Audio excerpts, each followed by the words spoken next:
तो आदाब, नमस्कार, गुड इवनिंग, सत श्री अकाल। एक बार फिर आप तमाम लोगों का स्वागत है एपिसोड में। उम्मीद है पूरी फैमिली अच्छी होगी, अपना ख्याल रख रही होगी। आज की कहानी एक ऐसे बच्चे की कहानी है जो 5 साल की उम्र में गुम हो गया, और जब उसकी उम्र 30 साल होती है तब वो कैसे अपने माँ बाप को ढूंढता है और एक रोज़ अपने माँ के घर के दरवाजे पर जाकर खड़ा होता है। लेकिन इन 25 सालों में बहुत कुछ बदल चुका था। 5 साल की उम्र में जब वो गुम हुआ तो उसे सड़क मालूम नहीं, रास्ते मालूम नहीं, ठीक से वो बोल भी नहीं पाता था, हर चीज़ हिंदी में बातचीत करता था। और 30 साल की उम्र का होने के बाद जब वो अपने माँ और अपने भाइयों के पास लौटा तो हिंदी भूल चुका था, अंग्रेज़ी वो भी ऑस्ट्रेलियन एक्सेंट में, और इधर घर वाले जिन्हें अंग्रेज़ी नहीं आती थी। माँ और भाई के सामने है 25 साल का बिछड़ा उनका बच्चा, उनका भाई, लेकिन बीच में ज़ुबान की दीवार आ गई।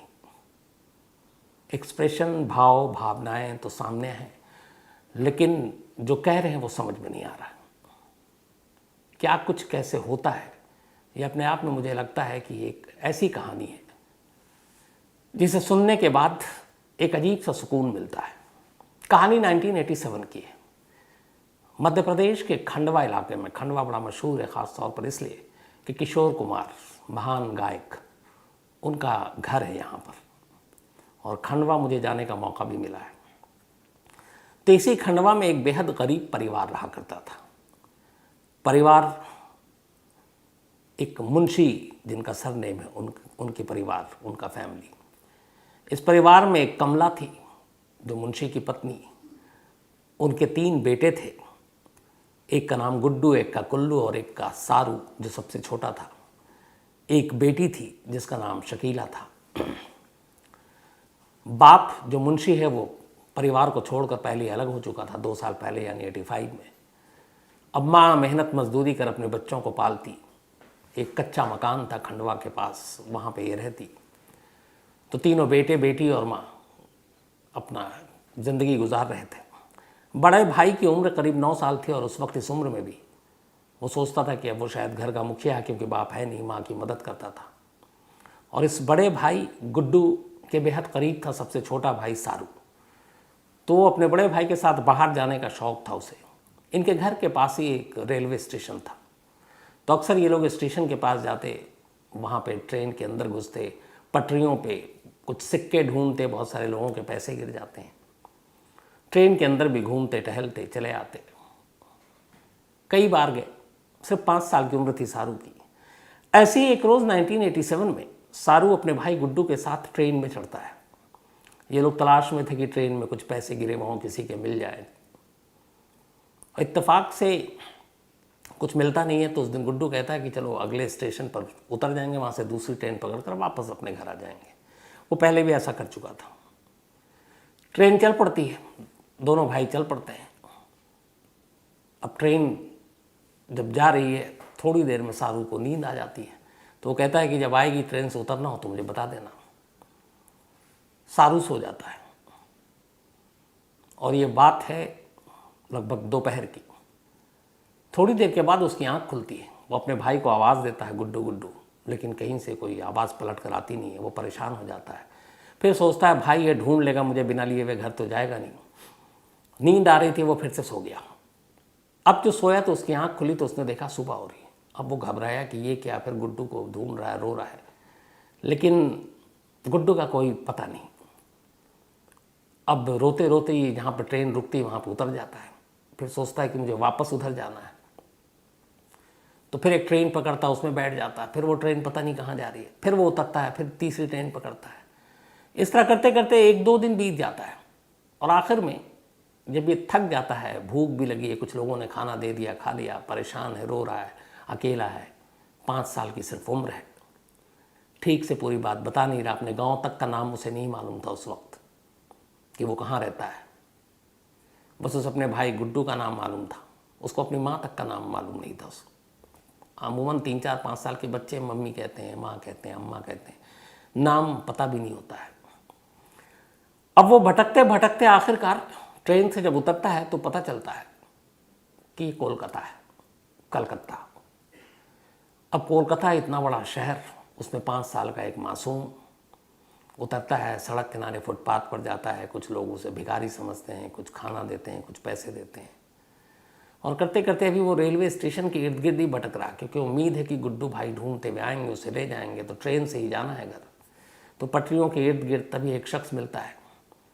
वो उसे देखता है, अकेला बच्चा पटरी के करीब है, पूछता है, वो ज़्यादा बता नहीं पाता अपने घर का नाम, अपना नाम बताता है। तो रेलवे ट्रैक के किनारे उसकी झोंपड़ी थी, वहाँ ले जाता है, उसे कुछ खाना देता है, फिर कहता है हम तुम्हें वापस तुम्हारे घर पहुँचा देंगे। फिर उसके बाद एक शख्स और आता है, उसका दोस्त, कहता है ये घर पहुँचाएगा, लेकिन वो उस बच्चे के साथ कुछ अजीब हरकत करने लगता है। उसे एहसास हो जाता है, उसे लगता है कि कुछ गड़बड़ है। इतनी समझ उसे आ गई थी कि गुड टच या बैड टच क्या होता है। वो वहाँ से मौका देखती भाग जाता है। भागने के बाद अब वो कोलकाता की सड़कों पर है, कुछ पता नहीं क्या होगा। करते करते आखिरकार एक शरीफ इंसान मिलता है। वो पूछता है तुम रात को यहाँ क्यों भटक रहे हो? बताता है मुझे घर जाना, मुझे घर का पता नहीं मालूम है, मेरा नाम वाम उसने बताया कि नहीं मालूम, अपना नाम बताता है। तो पुलिस को इन्फॉर्म करता है, बच्चे को पुलिस के हवाले करता है। बच्चे को अब पुलिस जुवेनाइल होम में भेज देती है। अब वहाँ जाता है तो उसकी बच्चे की हालत ख़राब हो जाती है। देखता किसी के हाथ नहीं, किसी के पैर नहीं, उसी तरह के बच्चे वहाँ रखे गए थे। तो उसे लगता है ये क्या हुआ। फिर इसी दौरान में चूँकि ये ठीक ठाक बच्चा था, जुवेनाइल होम के भी लोग ठीक थे, उन्होंने कहा ये घर से भटक गया है, तो एक काम कीजिए, इसको एडॉप्शन सेंटर में डाल दीजिए। अगर इसका घर नहीं मिलता तो कोई गोद ले ले। तो फिर तमाम खाना पूर्ति के बाद उसको एक एडॉप्शन सेंटर में डाल दिया जाता है। अब वो बच्चा एडॉप्शन सेंटर में ठीक ठाक है। कुछ दिन बीत रहा है, उसे बार बार गुड्डू की याद आ रही है, घर की याद आ रही है, रो भी रहा है, लेकिन एडॉप्शन सेंटर में खाना भी मिल रहा है, कपड़े भी मिल रहे हैं। इसी दौरान एक रोज़ एडॉप्शन सेंटर में जो वहाँ का मुलाजिम था, जो मैनेजर था, वो आता है और साधु से कहता है कि इनसे मिलो, अब ये तुम्हारा नया परिवार है। 2 लोग साधु के सामने खड़े थे, दोनों गोरे विदेशी। वो थे जॉन एंड सू बर्ली, दोनों ऑस्ट्रेलिया से आए थे, हस्बैंड वाइफ थे, और इन्हें एक बच्चा गोद लेना था, क्योंकि ये लोग बच्चा पैदा कर नहीं सकते थे। तो हर तरफ घूमने के बाद जब इनके सारू की डिटेल पता चली, ये तैयार हो गए, उन्होंने कागजी कार्रवाई पूरी की। फिर सारू को उन्होंने घर दिखाया, फिर बताया कि वहाँ उसने अपने घर का तो नाम पता नहीं, उसे क्या मालूम कि ऑस्ट्रेलिया क्या है, कहाँ है, लेकिन उन्होंने चॉकलेट वॉकलेट खिलाई, वो खुश हो गया बच्चा। अब इसके बाद सारू कोलकाता से प्लेन में बैठता है पहली बार लाइफ में, और ऑस्ट्रेलिया पहुँच जाता है। अब सारू का नया घर ऑस्ट्रेलिया में होबार्ट में था, जो कि तस्मानिया स्टेट में पड़ता है ऑस्ट्रेलिया के। तब होबार्ट में पहुंच जाता है। जॉन बर्ली का अपना बिजनेस था, ठीक ठाक फैमिली थी, अच्छा घर था, औलाद नहीं थी।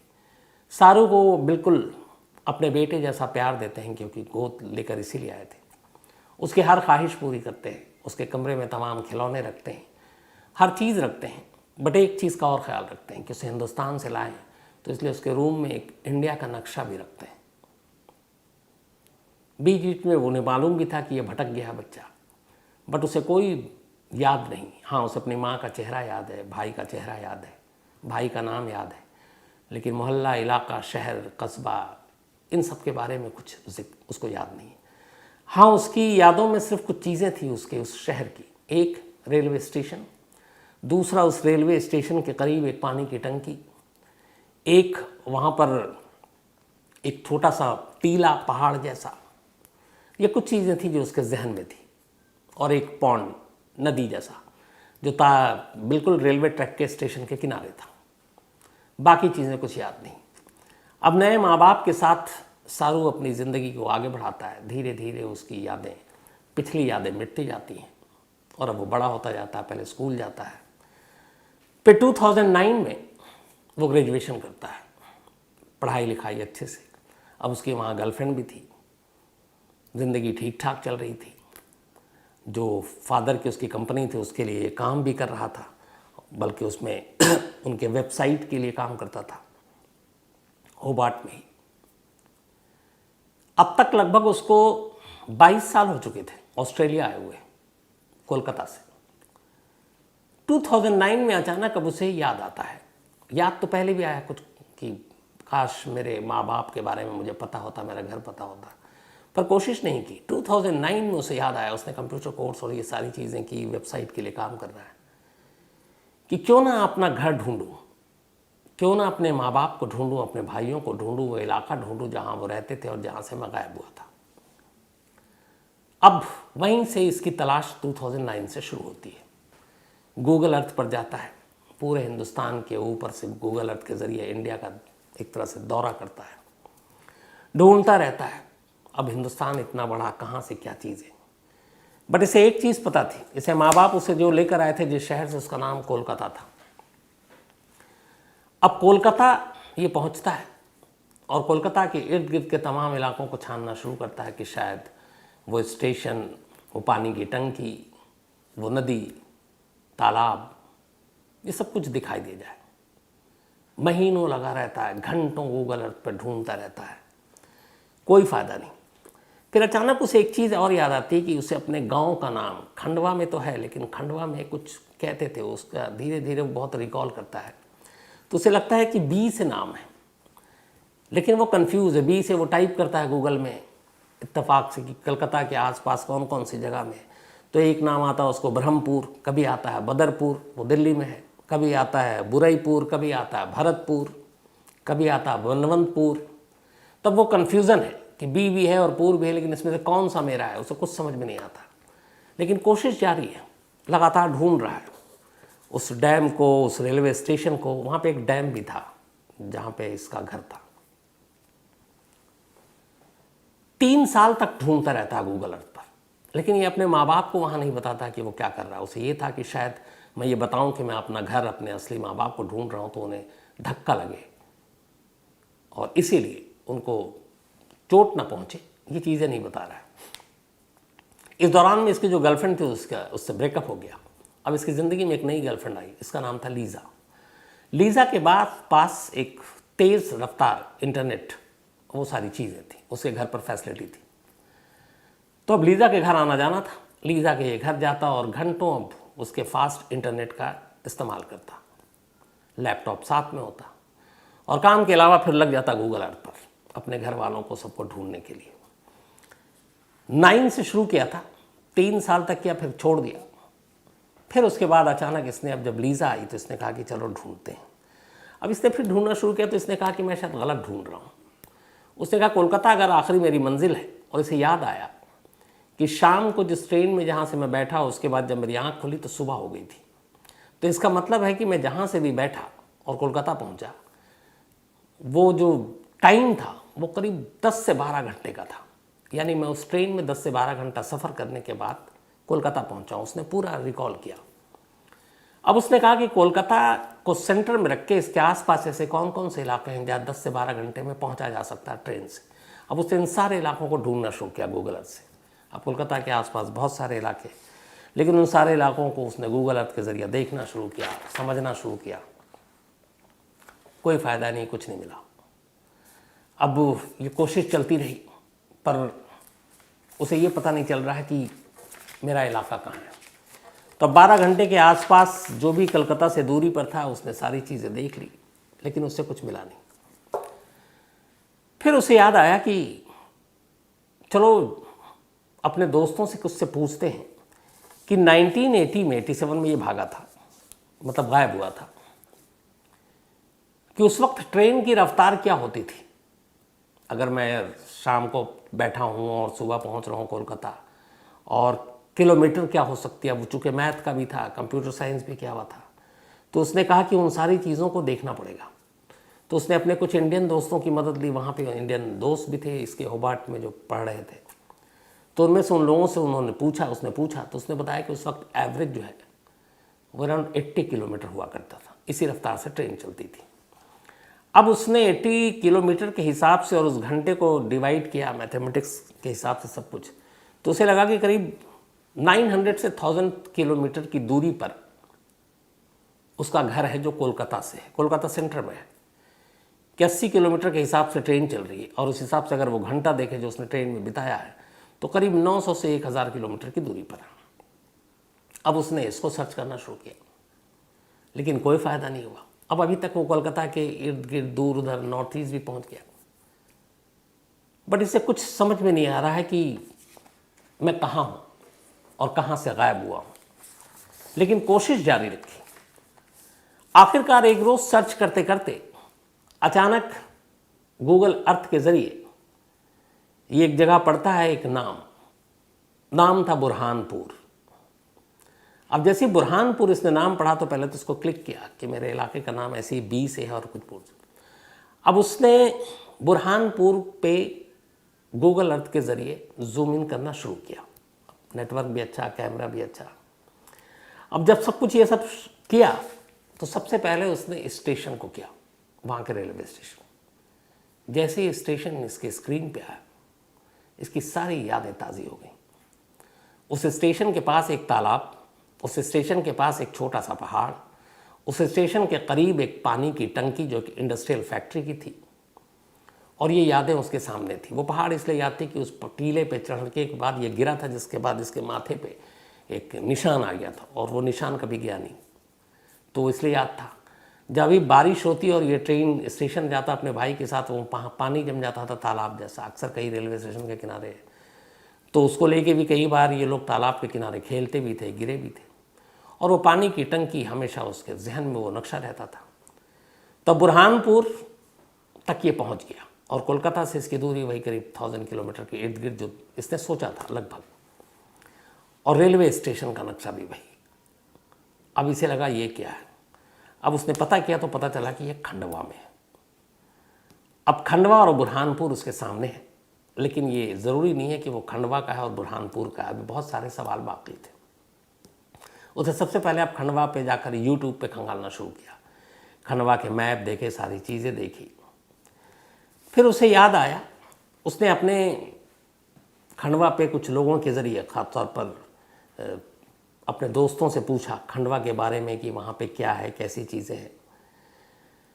और आखिर में ये सब करने के बाद उसने अपने कुछ दोस्तों से कहा कि इस खंडवा और बुरहानपुर में एक जगह है, उस जगह का मुझे नाम याद नहीं आ रहा एग्जैक्ट। जैसे बुरहानपुर तक तो ये पहुँच गया, खंडवा ही पहुँच गया, पर बोला कि वो नाम शुरू होता है जी से, और जी के आगे जो उसने प्रोनाउंसिएशन था उसका, जो उसने कहा कि शायद कुछ गुनेस्थली, इस तरह से उसने कहा, गुनेस्थली नाम पे। अब उसने सोशल मीडिया के ज़रिए जो खंडवा के हैं उनके साथ ग्रुप, उनको उसने मैसेज रिक्वेस्ट भेजी और पूछा कि अगर कोई क्या खंडवा या बुरहानपुर में इस गुनेस्थली नाम के किसी जगह को जानते हैं, जी से नाम शुरू होता है। उनमें से एक ने सोशल मीडिया पर उसको रिप्लाई किया कि वो गुनेस्थली नहीं है, बल्कि वो गणेश तलाई है। अब गणेश तलाई, और जो उसने नक्शा बताया कि इस तरह क्या है, वहाँ पर छोटे छोटे घर हैं, उसने ये तक बताया कि उस वक्त एक लेन में मुस्लिम रहते थे, एक लेन में हिंदू रहते थे, और कुछ बताया, यादें बताई कि ज़्यादातर टिन के और खपरेल के घर हैं। तो इधर से जवाब आया कि अब 24-25 सालों में बहुत कुछ बदल गई है, आबादी बदल गई है, घर बदल गए हैं लोगों के, सड़कें बदल गई हैं, लेकिन हाँ जी से नाम है और उस इलाके का नाम है गुनेश तलाई। अब इसके बाद उसने उस इलाके को जूम किया, गूगल अर्थ के ज़रिए अब देखना शुरू किया। धीरे धीरे उसे लगा कि शायद 5 साल इन गलियों में, इस स्टेशन पे, इन जगहों पे उसने गुजारी है। अब उसे यकीन हो गया कि यह वही इलाका है, लेकिन अभी भी पुख्ता तौर पर नहीं कह सकता था। लेकिन यहाँ तक वो पहुँच चुका था। जब ये सब कुछ हो गया,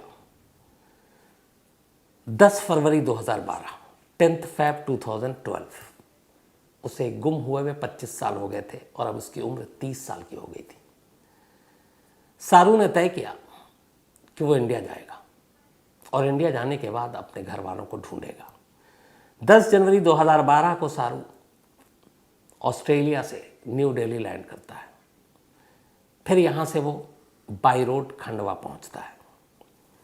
खंडवा पहुँचने के बाद अब वो जैसे ही बुरहानपुर पहुँचता है, उस स्टेशन को देखकर उसके आसपास जो पानी की टंकी और वो जो टीला था, उसके कदम खुद ब खुद उस तरफ चल रहे हैं।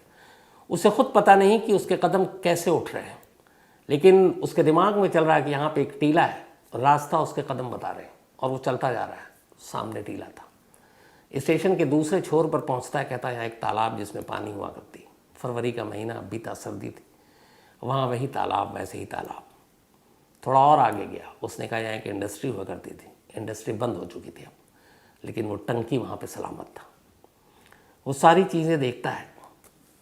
देखने के बाद अब वो फिर उसी इलाके में आगे बढ़ता है। उसे मालूम है यहाँ से कितनी दूरी पर उसका घर है। उसके कदम आगे बढ़ते जा रहे हैं। आगे बढ़ने के बाद एक टूटे फूटे मकान, टिन का छत और मिट्टी का घर, वहाँ जाकर उसके पैर रुक जाते हैं। अब वो वहाँ खड़ा है, बैक पीठ पे है और लगातार उस घर को घूर रहा है। उस घर से कोई नहीं निकलता। उस घर के पड़ोस में रहने वाली एक महिला बाहर अपने एक बच्चे को गोद में लिए खड़ी हुई है और उसे घूरी जा रही है कि एक आदमी, एक इस तरह का एकदम लग रहा है विदेशी टाइप, वो यहाँ खड़ा हुआ है, कई मिनटों से खड़ा हुआ है, घूर रहा है। तो उसने उससे कुछ पूछा। अब उसे हिंदी नहीं आती, इस महिला को इंग्लिश नहीं आती। तो उसने कई बार पूछा इशारे में, उसे कुछ समझ में नहीं आया। तभी उसने किसी और को बुलाया जो टूटी फूटी इंग्लिश बोलता है। जब वो आया तो उसने पूछा कि इस घर में रहने वाले लोग कहाँ हैं, और बार बार कह रहा है सारू सारू अपने बारे में कि मैं सारू हूँ। सारू नाम सुना तो वहाँ एक शख्स चौंक गया। वो आया, उसने कहा, तो उसने कहा सारू। तो उसने बचपन की अपनी फ़ोटो निकाली, जो फ़ोटो उसके नए माँ बाप ने शायद खींची होगी, दी होगी, और जब वो 5 साल का ही था। उस शख्स ने वो फ़ोटो देखी, उसे कहा वेट, चला गया। थोड़ी देर के बाद वो शख्स आता है और कहता मेरे साथ आओ। कुछ घर छोड़कर वो उसे ले जाता है, कहता है कि ये तुम्हारा घर है। अब अंदर वो जब दाखिल होता है, 3 औरतें आंगन में खड़ी हुई हैं। इस शख्स को पता है कि ये सारू है। ये कहता है कि इनमें से ही तुम्हारी एक मदर है, पहचानो।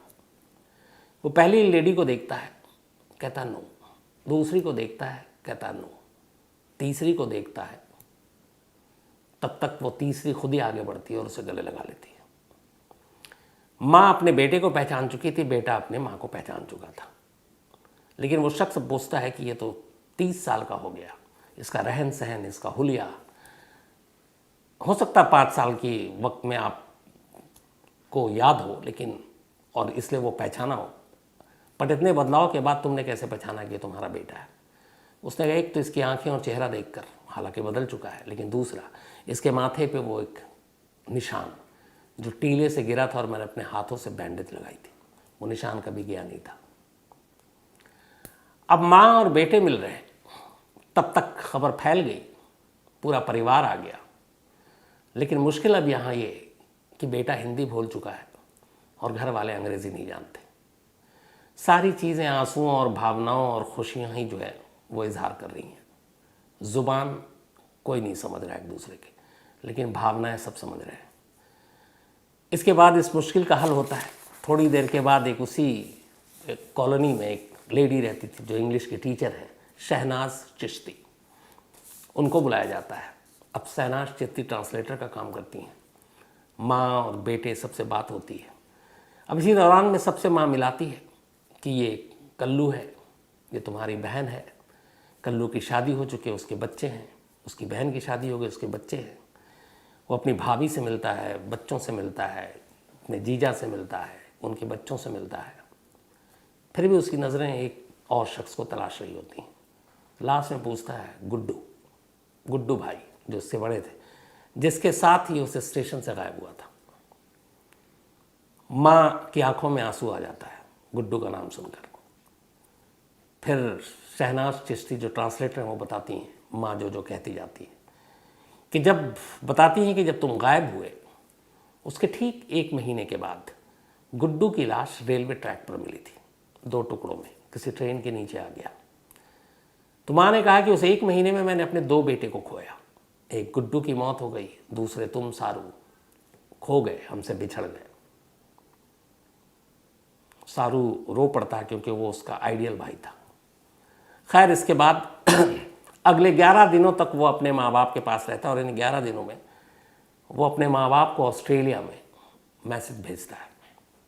कहता है कि मैं सबसे पहले आपसे माफ़ी मांगता हूँ, मैं पिछले कई 3 सालों से अपने घर, अपने वजूद, अपने माँ बाप को तलाश रहा था और आखिरकार कामयाबी मिली और मैं इसलिए उनसे मिलने आया हूँ। लेकिन मेरे माँ बाप आप हैं, क्योंकि मुझे ये आपने जीवन दिया है। हाँ, इन लोगों ने जन्म दिया है तो ये भी हैं, लेकिन ऐसा नहीं है कि मैं आपके प्यार और उसको मैं भुलाऊंगा या फिर मैं आपको भूल जाऊंगा और नहीं आऊँगा। मैं आऊँगा, लेकिन अब मेरे 2 माँ बाप हैं। उधर से रिप्लाई आता है कि काश इस खुशी की घड़ी में हम लोग भी तुम्हारे साथ होते, बता देते तो हम भी चलते। और मुझे इस बात की खुशी है कि तुम्हें तुम्हारे माँ बाप मिले और कम सून, जल्दी आना बेटे, ये भी है।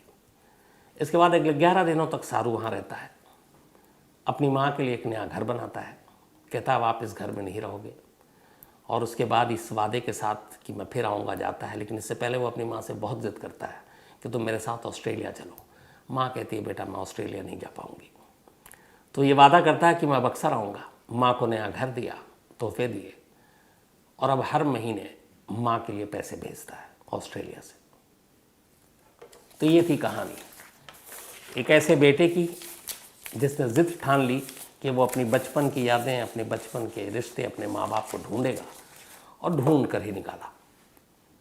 अभी भी वो ऑस्ट्रेलिया में है, सारू बर्ड, और उसके परिवार यहाँ हैं। लेकिन खूब बातें होती हैं, धीरे धीरे ये लोग भी इंग्लिश सीखने की कोशिश कर रहे हैं, और अब सारू भी जो है वो हिंदी की बाकायदा उसने अच्छी खासी नॉलेज ले ली है, हिंदी सीख गया है। तो एक तरह से परिवार एक हो गया है। तो ये थी आज की कहानी। कैसी लगी बताइएगा ज़रूर।